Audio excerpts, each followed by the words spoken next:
Breaking news చూస్తున్నారు. అనుకున్నదే జరిగింది. బంగాళాఖాతంలో ఏర్పడిన అల్పపీడనం తీవ్ర అల్పపీడనంగా మారింది. ఇప్పుడు వాయుగుండంగా పరిణమించింది.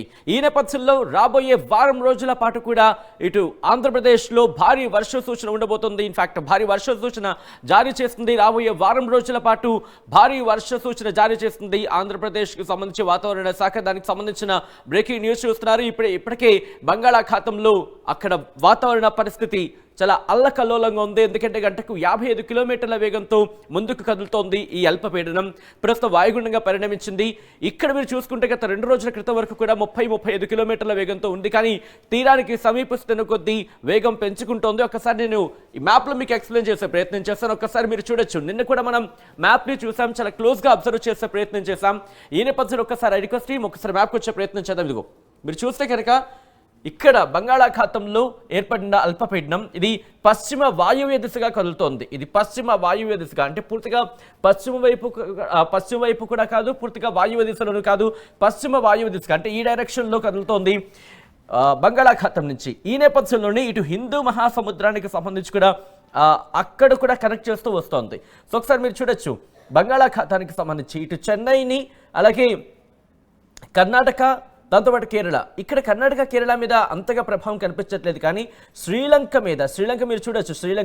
ఉత్తర శ్రీలంక మీద ఇంపాక్ట్ ఏ స్థాయిలో ఉంది అనేది. దాంతోపాటు తమిళనాడు మీద కూడా కోస్టల్ ఏరియాస్ మీద ఇంపాక్ట్ ఎక్కువగా ఉంది. తమిళనాడు, ఆంధ్రప్రదేశ్కి సంబంధించి చెన్నై మీదుగా ఇటు తమిళనాడు, అలాగే ఆంధ్రప్రదేశ్కి సంబంధించి రాయలసీమ, దక్షిణ కోస్తాంధ్ర మీద ఇంపాక్ట్ ఎక్కువగా ఉండే అవకాశం కనిపిస్తోంది. చాలా తక్కువగా ఇటు తెలంగాణ మీద ఉందనే చెప్పుకోవాలి. ఎందుకంటే వాయుగుండంగా మారిన సిచ్యువేషన్. సో ఈ నేపథ్యంలో ఇప్పటికే ఆ సినారియో మీరు చూడొచ్చు. ఉత్తర శ్రీలంక మనకి ఎక్కడా కూడా దాదాపుగా మ్యాప్లో మనకి కనిపించట్లేదు.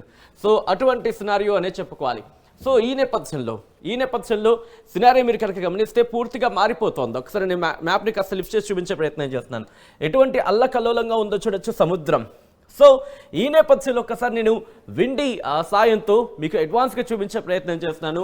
విండీలో ఒకసారి ఆ గాలి డైరెక్షన్స్ కూడా మీరు చూడొచ్చు. ఇదిగోండి, ప్రస్తుతానికి ఇలా ఉంది సినారియో. ఇట్లా ఉంది సినారియో. ఇటు ఆంధ్రప్రదేశ్కి సంబంధించి నిన్నటి వరకు చూసుకుంటే కాస్త ఈ డైరెక్షన్లో వస్తుంది అనుకున్నారు. కాస్త ఇప్పుడు డైరెక్షన్ మారింది అనే మాట వినిపిస్తోంది. వాట్ ఎవర్ ఇట్ మేబీ, కానీ ప్రస్తుతం ఇక్కడ లొకేట్ అయ్యి ఉంది. మీరు చూడొచ్చు గాలి ఏ స్థాయిలో ఉందని. ఒకసారి నేను పాయింట్ అవుట్ చూపించే ప్రయత్నం చేస్తాను. ఇదిగో మీరు చూస్తే కనుక దానికి సంబంధించి. సో ఇక్కడ మీరు చూస్తే ఈ గాలుల తీవ్రత మనకు అర్థమవుతోంది.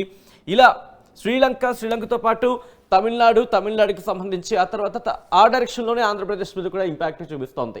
సో ఒక్కసారి భారత వాతావరణ శాఖ ఏమంటోంది, వాతావరణ శాఖ ఎటువంటి అంచనాలు ఉన్నాయి, ఎటువంటి అలర్ట్ జారీ చేస్తుందో ఒకసారి నేను క్లుప్తంగా చూపించే ప్రయత్నం చేస్తాను.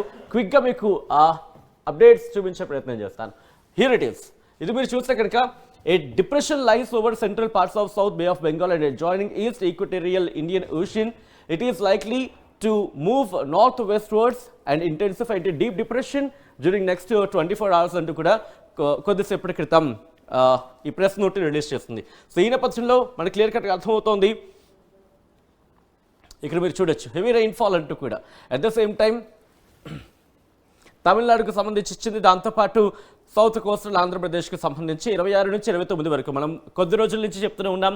వారం రోజుల పాటు భారత వాతావరణ శాఖ మనకి ఆంధ్రప్రదేశ్కి సంబంధించి దక్షిణ కోస్తా ఆంధ్ర మీద ఇంపాక్ట్ ఎక్కువగా ఉండే అవకాశం ఉందంటూ కూడా వాతావరణ శాఖ అంచనా వేయడం జరుగుతోంది. భారీ వర్ష సూచన, heavy rainfall at isolated places very likely over Kerala and Mahi during 26 to 28 and South Coastal Andhra Pradesh and Yanam during 26 to 29 కూడా చెప్తున్నారు. ఈ నేపథ్యంలో ఒకసారి మ్యాప్లో చూపించే ప్రయత్నం చేస్తున్నాను. ఎక్కడెక్కడ ఎటువంటి సిచ్యువేషన్ ఉండబోతోంది, ఎటువంటి అలర్ట్స్ జారీ చేస్తుంది అనేది. ఈ రోజు మీరు చూడొచ్చు కాస్త నార్మల్గానే కనిపిస్తుంది. అఫ్కోర్స్ అప్పటికీ కూడా కాస్త అక్కడక్కడ మేఘావృతమైన సిచ్యువేషన్ ఉంది. ఎందుకంటే ఓవరాల్గా ఇచ్చిన మ్యాప్లో మనం చూసినప్పుడు కాస్త మనకి గ్రీన్గానే కనిపిస్తున్నప్పటికీ కోస్టల్ ఏరియాస్లో అక్కడక్కడ మేఘావృతం ఉంటుంది. ఆ ఇంపాక్ట్ అయితే కనిపిస్తోంది. కానీ తమిళనాడు మీరు గమనిస్తే ఎల్లో అలర్ట్ ఇప్పటికే జారీ చేస్తుంది. తమిళనాడుతో పాటు ఇటు కేరళ మీద కూడా ఇంపాక్ట్ మనకి కనిపిస్తోంది. కర్ణాటక, తెలంగాణకి కాస్త తక్కువనే చెప్పుకోవాలి. ఇక్కడి నుంచి నేను రేపటి విషయానికి 26కి ఇదిగో రేపటి నుంచి ఇక్కడ మీకు సినారియో మీకు క్లియర్ కట్గా అర్థమైపోయి ఉండాలి. నిన్న మీరు గమనిస్తే కనుక ఎల్లో అలర్ట్ ఉంది చెన్నైకి సంబంధించి, కానీ ఈరోజు చూస్తే రెడ్ అలర్ట్ జారీ చేస్తుందంటే భారీ నుంచి అతి భారీ అత్యంత భారీ వర్షాలు కురిసే అవకాశం ఉంది. వాతావరణ శాఖ చెబుతోంది. రెడ్ అలర్ట్ జారీ చేస్తుంది తమిళనాడుకి, ఇటు ఆంధ్రప్రదేశ్కి కూడా, రాయలసీమ, దక్షిణ కోస్తాంధ్ర, ఉత్తరాంధ్ర మీద మొత్తం ఎల్లో అలర్ట్ జారీ చేస్తుంది. తెలంగాణకు మాత్రం ఎటువంటి అలర్ట్ లేదు. అలాగే 26 తర్వాత 27కి వెళ్ళే ప్రయత్నం చేద్దాం. 27కి సంబంధించి హీరిటర్స్ 27ని కనుక మీరు గమనిస్తే 27ని కూడా రెడ్ అలర్ట్ జారీ చేస్తుంది తమిళనాడుకి. ఆంధ్రప్రదేశ్కి సంబంధించి మీరు చూసుకుంటే ఆంధ్రప్రదేశ్ వ్యాప్తంగా ఎల్లో అలర్ట్ జారీ చేస్తుంది. కానీ నిన్న మీరు చూసే ప్రయత్నం చేస్తే కనుక కొన్ని జిల్లాలకు మాత్రమే అలర్ట్ ఇచ్చింది. కానీ ఈ రోజుకి అప్డేట్ అయింది. ఏ జిల్లాలు అనేది మరి కాసేపట్లో నేను మీకు ఆ లిస్ట్ని కూడా చూపించే ప్రయత్నం చేస్తాను. అందులో మీ ఏరియా ఉందా లేదా అనేది కూడా మీరు అప్డేట్ చేసుకోవచ్చు, మీరు చూసుకోవచ్చు. దానికి తదనుగుణంగా మీ ప్లాన్స్ని మీరు డిజైన్ చేసుకోవచ్చు. ఇక్కడ నుంచి నేను 26 చూసాం, 27 చూసాం. ఇటు వాతావరణ శాఖ ఏం చెబుతోంది 29 వరకు కూడా ఉండే అవకాశం ఉందంటూ కూడా. సో ఆ నేపథ్యంలో ఒకసారి మీకు చూపించే ప్రయత్నం చేస్తున్నాను. 28వ తారీఖు కాస్త ఈ వాయుగుండం కాస్త మళ్ళీ అల్పపీడనంగా బలహీనపడే అవకాశం ఉంది. ఇప్పుడు బలం పుంజుకుంది, బలపడింది, అల్పపీడనం కాస్త వాయుగుండంగా మారింది. 28వ తారీఖుకి దరిదాపుల్లో కాస్త బలహీనపడే అవకాశం ఉంది. బలహీనపడిన తర్వాత ఆరెంజ్ అలర్ట్ జారీ చేస్తుంది వాతావరణ శాఖ తమిళనాడు. కానీ ఆంధ్రప్రదేశ్కి మాత్రం ఎల్లో అలర్ట్ని కంటిన్యూ చేస్తుంది. 29వ తారీఖును కూడా అటువంటి సిచ్యువేషన్. 29వ తారీఖును కూడా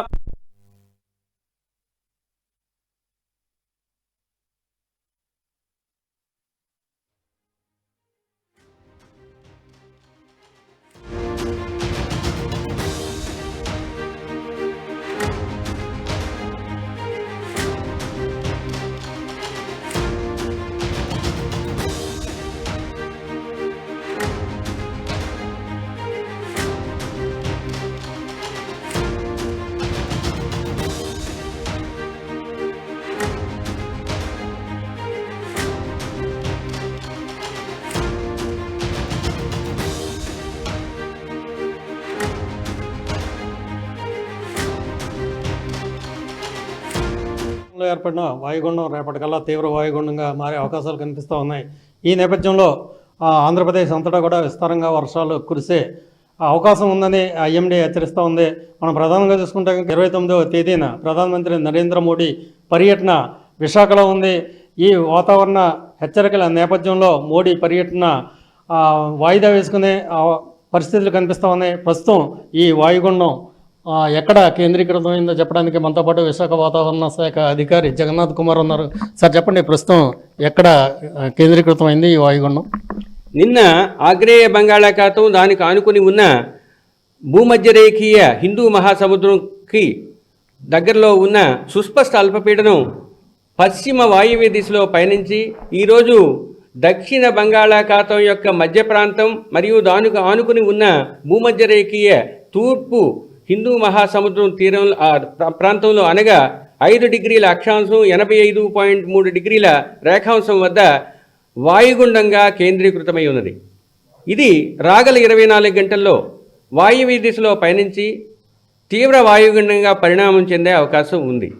తదుపరి 2 రోజుల్లో ఈ తీవ్ర వాయుగుండం శ్రీలంక మరియు తమిళనాడు తీరాలకు దగ్గరలో పొంచి ఉండే అవకాశం ఉంది. అంటే ఇది తుఫానుగా మారే అవకాశం ఉందంటున్నారు, ఎంతవరకు? అది నిరంతరంగా అన్వేషణ జరుగుతూ ఉందండి. దీని గురించి ఇంకా ఏమైనా మార్పు చెందినట్టయితే తదుపరి రేపు చెప్పే అవకాశాలు కనిపిస్తున్నాయి. నిరంతరంగా శాటిలైట్లో వీటిని నిఘా వేయడం జరుగుతుంది. దీన్ని పరిశీలించిన తర్వాత మోడల్ గైడెన్స్ని అనుసరించి మేము మిగతా ఏమైనా అది తీవ్రతరం చెందే అవకాశం ఉంటే చెబుతాం. ఆంధ్రప్రదేశ్లో ఎక్కడెక్కడ వర్షాలు కురిసే అవకాశం ఉందండి, ఎప్పటి వరకు కురిసే అవకాశం? దీని ప్రభావం వలన ఆంధ్రప్రదేశ్లో దక్షిణ కోస్తా ఆంధ్రప్రదేశ్లో మొదటి 2 రోజులు అనగా ఈరోజు రేపు ఐసోలేటెడ్ ప్లేసెస్లో అంటే 1-2 చోట్ల తేలికపాటి నుంచి మోస్తరు వర్షాలు, 2-3 అనగా 3-4 అనగా 27, 28వ తేదీలో అది కొన్ని చోట్ల 29 నుంచి 1వ తేదీ వరకు ఎక్కువ చోట్ల తేలికపాటి నుంచి మోస్తరు వర్షాలు దక్షిణ కోస్తా ప్రాంతంలో పడే అవకాశం ఉంది.